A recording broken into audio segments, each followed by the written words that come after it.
मधल्या काळामध्ये आपल्या जिल्ह्याची काही बदनामी झालेली आहे, त्याच्यातून आपल्याला सावरावं लागेल, चुका सुधाराव्या लागतील, जे चुकत असेल त्याला शासन करावं लागेल।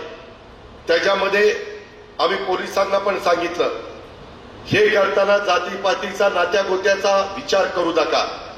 जो चुकेल तो कुणी असू द्या, कुठल्याही पक्षाचा असू द्या, सत्ताधारी असो किंवा विरोधी पक्षाचा असो किंवा राजकारणाशी संबंधित नसो, त्यांना योग्य पद्धतीनं घटनेचे शिल्पकार डॉक्टर बाबासाहेब आंबेडकरांच्या संविधानाच्या माध्यमातून, कायद्याच्या नियमाच्या माध्यमातून, घटनेच्या माध्यमातून त्याला शासन झालं पाहिजे।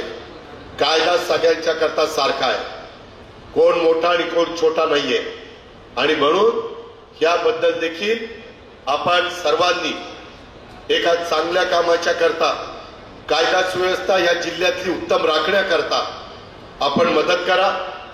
आपण कोणी चुकीचं वागत असेल तर त्याला समजावून सांगा, त्याला म्हणावं की बाबा पालकमंत्र्यांनी सांगितलंय, आता सरकार ऐकणार नाही, अनधिकृतपणे कुणी काही चुकीचं करू नका, ते केलं तरी आम्ही ते सरळ करू, आम्हाला ते करता येतं, परंतु आम्हाला वाकड्यात जायला लावू नका।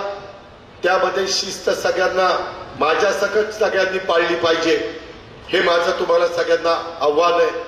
आणि हे सगळ्या गोष्टी करत असताना माझी तुम्हाला विनंती आहे की जर कोणी ऐकलं नाही तर एकदा सांगू, दोनदा सांगू, तीनदा सांगू, नाही ऐकलं तर त्याला मकोका लावू आणि मग चक्की पिसिंग अँड पिसिंग अँड पिसिंग अँड आतमध्ये जाऊन बस, मग त्याचं चालणार नाही। शेवटी आपल्याला सगळ्यांना नीटपणे काम करायचंय, आणि त्या कामात कोणी अडथळा आणत असेल, कोणी काही वेगळं काही घडवण्याचा प्रयत्न करत असेल तर त्यालाही बळी पडण्याचं काम माझ्या बीड जिल्ह्यातल्या 6 विधानसभा मतदारसंघातल्या जनतेने करू नये, अशा प्रकारची माझी तुम्हाला विनंती आहे।